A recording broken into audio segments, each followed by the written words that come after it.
Hello, this is Steve Ramona, your host for Doing Business with a Servant's Heart. I want to thank our sponsors, Infone, and with Infone, you can place your business on everybody's cell phone, turn their business into a web app, and with a click of a button, they'll have access to you 24/7. And also Pantheon.fm. Have you ever thought about monetizing and taking your podcast to the next level? Well, Pantheon can do that. Let us show you how. Reach out to Steve Ramona, the host, at infone.co/SR1, and I will go over with you how you can make your podcast really stand out. Let's enjoy the show. Thanks again, everybody.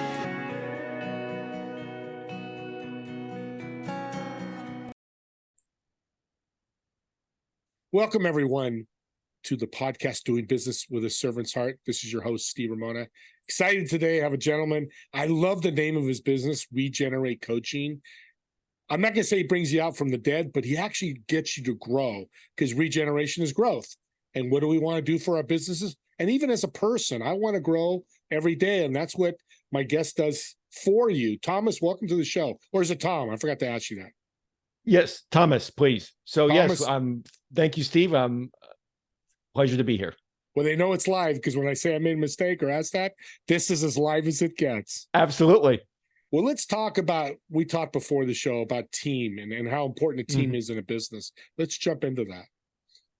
Sure. So part of what I work with organizations on is really helping people recognize how the individual sets up the situation of how effective a team can be. So if you're an individual leader, we come into the world, we come into a workspace with our own stories, as you know, that perhaps have traveled with us since we were children. And then that's overlaid with perhaps organizational culture as well as societal culture, and that's shaping how we're interacting. And so often I see that teams are not working intentionally with how they're showing up individually, how the team is working together. And it's not like, oh, let's have a brainstorm, let's talk, let's get together, let's do some project management, and boom, we have a team. It's like, that's very superficial from my perspective. And so whether I'm working with an individual client as a coach or with a group of team members, I start with self-awareness so that you can start to see, oh, this is how I'm showing up, and this is what I'm reacting to, or this is how I react in this situation. Oh, because when I perceive that the world is this way, I show up a certain way. And if you can start to unpack those elements in your own habits, your own patterns, you can say, oh, so when I walk into the room, my tendency is, I don't know, to get really big or to get really small, or it's like, how does that influence how that conversation is going to go, whether it's supposed to be collaborative or not? Can somebody, if that energy is really big, if your habit was as a child to get bigger than the problem around you,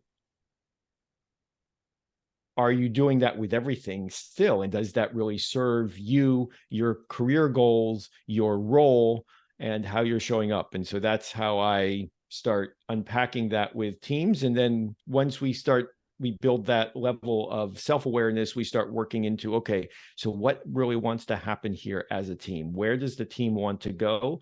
Perhaps it's, if it's a C-suite that I'm working with, it's saying, okay, so where do you want to take the organization? And how can you truly embody what you want the organizational culture to be? And then from there, how do you support your direct reports to start to really cultivate that same way of being in the world? And then what becomes possible for the organization? Love teams. I'm a sports guy. Even when you're a tennis player, you have a team behind you. And what does Absolutely. the team have as a coach? So you're just following. I think business and sports really overlap. If you're a sports guy, if you're not, that doesn't matter.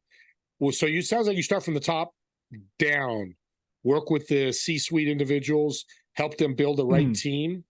Let's get into that, how that works. Sure. So for me, my focus in business is the executives, and I say that loosely from director to C-suite, because when you're working with smaller, mid-sized organizations, titles vary. But generally, what I see is that there's this need for people to, I mean, it can happen from the ground up, but oftentimes, and I have seen this happen even in heavy industry, in defense contractors, where they've started even with some senior leadership, but they've brought it all the way down to the shop floor with some tremendous results. What I feel like with some of the organizations, particularly smaller, I'll say professional services or software, white collar, is starting with it needs to have a model of somebody who's embodying the culture that you want to see. So you need to be the change that you want to see. And you can keep practicing that and keep embodying that and being authentic with that. People are going to feel that. There needs to be congruence between words and action.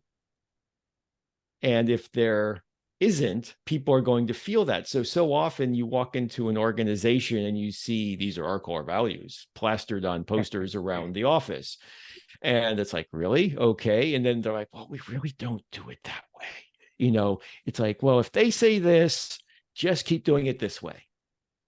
Right? There's this incongruence. And it's because there isn't that model of this is what it means to walk through the world in this organization. And this is not only how we're operating in between, intra-organizationally, but it's also how the organization is showing up in the world with clients, with vendors, with other community members. And so who is that organization, and is that aligned? Yeah. And so it's really coming back to that. When you're doing core values after doing a mission and vision statement, those core values are that social contract of behavior.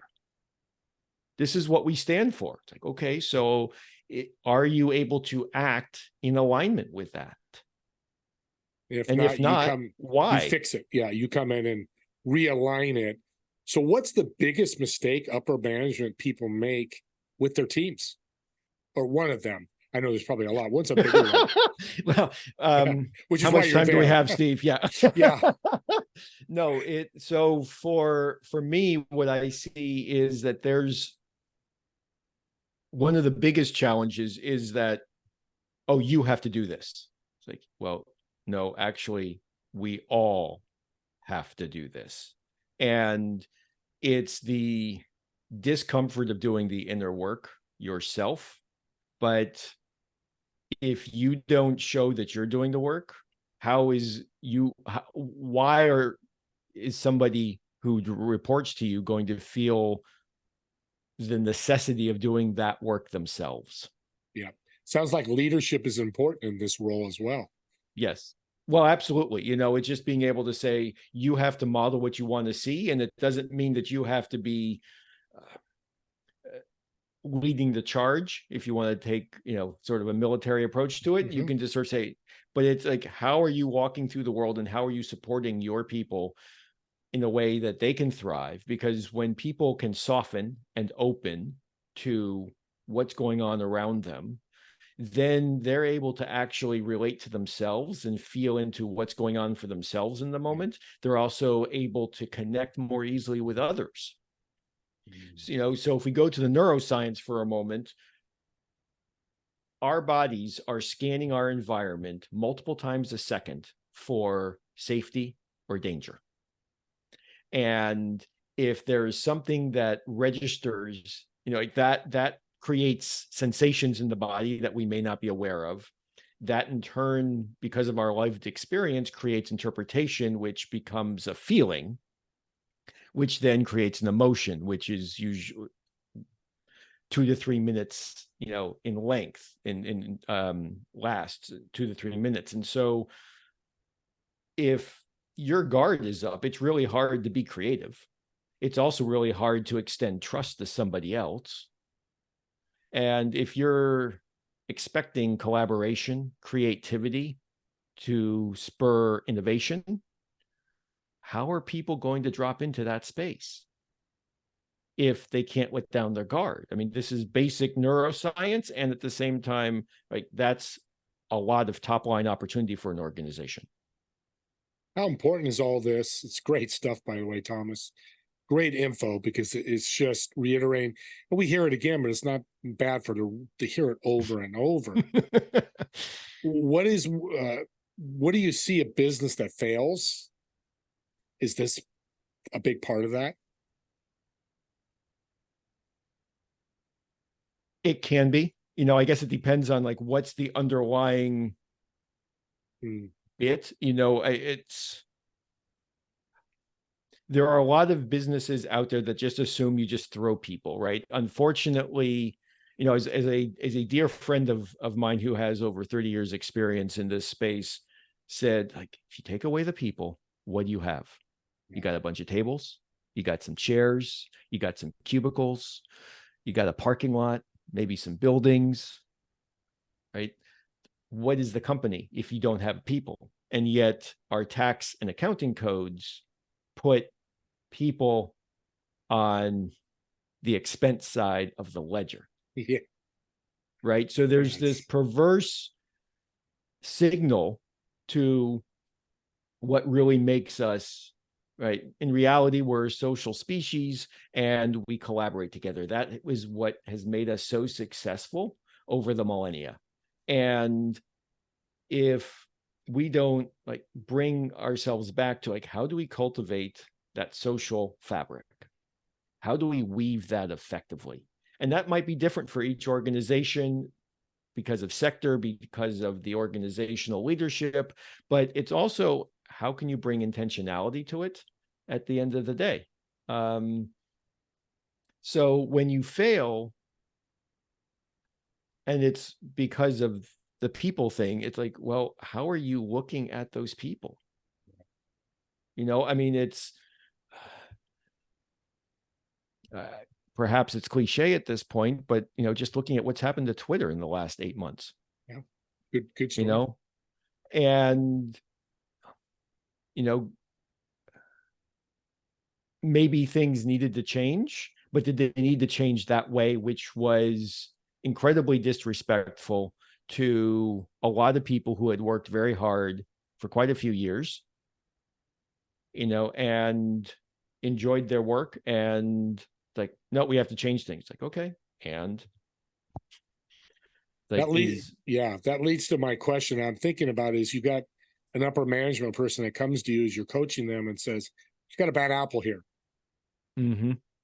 What do I do, Thomas?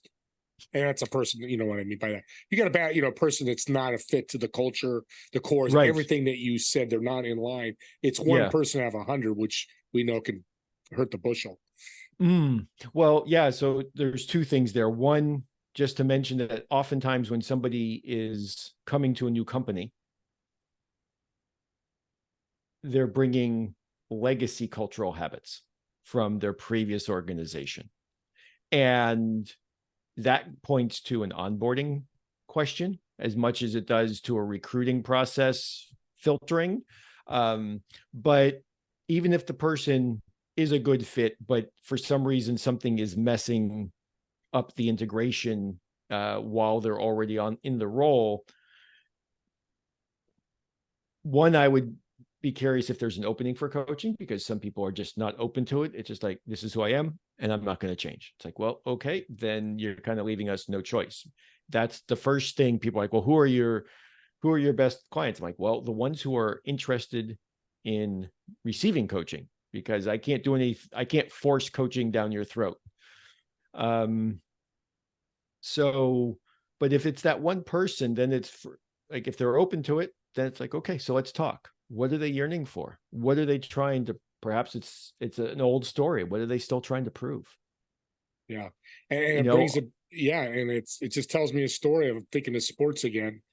If a coach puts a play out there and nobody follows the play, it doesn't matter what sport, it's probably going to fail because nobody's in line. That's what you Yeah. do. Let's keep the plays, follow the playbook of the company, and I'll keep you in line and keep you upper management so you see who's in the line, and if they're out of line, bring them back. Because we're human, we change every day, right? Yeah. So we get those people go out of line day to day, and you just try to bring them back in line again, right? Well, but what if you didn't even have to get them back in line? I mean, that's really where I want to move Oh, organizations, is nice. really to say, right, if you if you do the work and you extend the trust, that you extend yourself, right? So that's one of the things too that I see, is there is a lack of self-trust oftentimes in leaders who are micromanagers. And even those who, I won't say are necessarily micromanagers, but like a step removed, they might be nosy. And right, how about now? How's it going now? Right? It just, they're not micromanaging, but they're still inquiring, or they're keeping tabs on it. It's like, what if you didn't have to do that? Right? You could step back and say, okay, I'm extending you this trust. These are your responsibilities. We can still have the one-on-ones, or whatever it happens to be. We still check in with each other. And I invite you to step forward and say, these are my responsibilities, and I'm interested in that over there. How do I, like, can I include some of this over here? Because then when you start, one, you're giving the person the opportunity to grow in a way that they're attracted to another side of the business. Right. And secondly, should something happen to somebody else in that area, there's a little bit of resilience automatically built in, because that person already knows something about that area. And maybe they'll eventually move into that area because they realize that that's really where their strengths lie. I love that. It just, I love that. So that's really, it's like, how do you move people? And not to say that there aren't going to be challenges and people, bumps along the way, but it's just sort of saying, how do you just take that moment and say, okay, here's where we are. And to your point, what's most important about keeping people in line is modeling it yourself. Yeah. And it's great, because if you can get people to just do what they're doing, that upper management person now has more time to do their job instead of micromanaging. Yes. What a game changer. Well, and you get the opportunity of all of those opportunities where things can bubble up that are of strategic benefit from the bottom. Yeah. Hey, we just thought up of this. How about that? It's like, oh, right. In the case of one of my clients, for example, in the biotech firm, it wasn't just how are they following certain protocols for certain things within R&D. It was also, we need to make sure that these protocols are the same on the commercialization side as well, because that's going to alleviate a lot of mistakes. It's going to lower the cost of the commercialization. It's going to accelerate commercialization. It's going to get those drugs to the patients faster. Right. No, I love that. This people talk is what it's all about. But before I forget, yes, you give us so many nuggets. People want to reach out to you. How can they find you, Thomas? So certainly the easiest way, I'm on LinkedIn. So you can look up my full name, Thomas Loxley Rosenberg, on LinkedIn. You can also find me on my website, which is regenerate.coach. Oh, that's easy enough. And it'll be in the show notes as well. And I'm going to do something a little crazy. The first 4 people that reach out to you, Thomas, yes, I'm going to give them a $20 Amazon gift card. Fantastic. So thank listeners, just reach out, mention the show, mention my name or both. Thomas will give me your contact info, because I'll send it via email, and I'll get you a gift card. Because if you have people in your business, I just been sold that Thomas is the guy you need to talk to. And do a discovery call. We're not saying work with Thomas, but listen, you've taken some information now, and just now get personal one-on-one and see if you're a fit, right, Thomas? That's important. Yep, absolutely. Yes, absolutely. I do what I call a chemistry call with everybody to make sure that we're a good fit, coach and client. And if not, I am more than happy to, refer you to colleagues, because it's important that you get what you need. And if I'm not that right person, then I will hopefully find you that right person. But I would love to talk to you. And the first hour is free. Well, I'm going to borrow chemistry call. I've never heard that. And listeners, you hear that? I'm borrowing it. So if I ever owe him, you guys all heard that. Because I think that's a great way, because you want to see if there's chemistry between each other. Absolutely. Who are you looking for to work with so listeners can refer you or maybe use their business? Sure, absolutely. So for individuals, I'm really looking for people who are interested in embarking on a journey of discovery about themselves, about what they're answering that call of what they're deeply yearning for. Perhaps it's around impact or legacy in an organization. Perhaps it's getting unstuck and trying to figure out how you're going to accomplish everything that you want to. Perhaps that's as a parent, as a leader in your community, whatever it happens to be, and in your marriage. And so it's and for teams, what I'm looking for is really looking at organizations that really want to make sure that they thrive because their people are thriving, and they want a culture of self-improvement, and they are seeking support in cultivating that. So it may initially be, okay, I need to work with a couple of the leaders so that they have the basis, the foundation to hold the space for everybody else. And that's perfectly fine. And then it's working with the larger team. And then how does that become the organizational culture? How is that reinforced? How is that cultivated? Nice. All of that. I love that. And we're running out of time, but you said a word that's really important to me. I want you to discuss real quick: legacy. Talk about that with companies, because I think that's very important, and it's lost a lot of the time. Yes. So legacy, two ways to look at this. One, very quickly, is you as a leader. If you are a business owner or a major shareholder in an organization and you're thinking of shifting, transitioning out of the organization, what do you want to leave behind? What is it that you want? How do you want? What would it be like to put the organization on the best footing? What does that look like for you, and how can you get there? What's the work you need to do individually and as an organization to make that possible? And then, secondly, like with one of my clients, the legacy was really more familial. So how are you modeling the type of human you want your kids to be?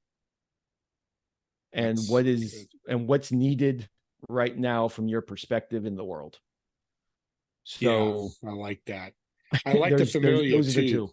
two. Yeah, because we forget about that. If you're, not that Elon Musk does it, but Elon Musk, and he's married 60 times, and it's like, what kind of message are you leaving a legacy with all these companies that you're building and bringing up? And audience, I'm going to bring back a guest, Max, who said things about legacy. You like this, Thomas. He calls legacy your film credits. We watch a film. I just watched. Yep. This is the time of Raiders of the Lost Ark, or Raiders of the Lost Ark, Indiana Jones, and we always like to watch the credits. Oh, that was that character, and some people do and some people don't. But think about your legacy, which you just said so eloquently, is your credits in a movie that you'll never see, but everybody else will see. What do your credits look like as a legacy? So that would fit a company as well. Absolutely. Well, and I would say I'd go beyond even see, they would feel it. Amen. That's a great call. Well, we're running out of time. We've ran out of time. I'm going to have to ask you back here in a few months, because there's more we can touch with people. I love people. Yes, I would love that. It's very important. But speaking of people, can you leave my audience another piece of advice to help them in their journey of life, personal or professional? Well, I would say that this is especially true in North America. So if you're listening elsewhere, maybe this is less of an issue for you, but take the time to slow down and to breathe. It is so easy in our society to say, well, my to-do list just keeps getting longer. I have more emails, whatever it happens to be. If you don't give yourself the time to slow down, you're not going to find the spaciousness internally to be able to manage things externally. So slow down to speed up.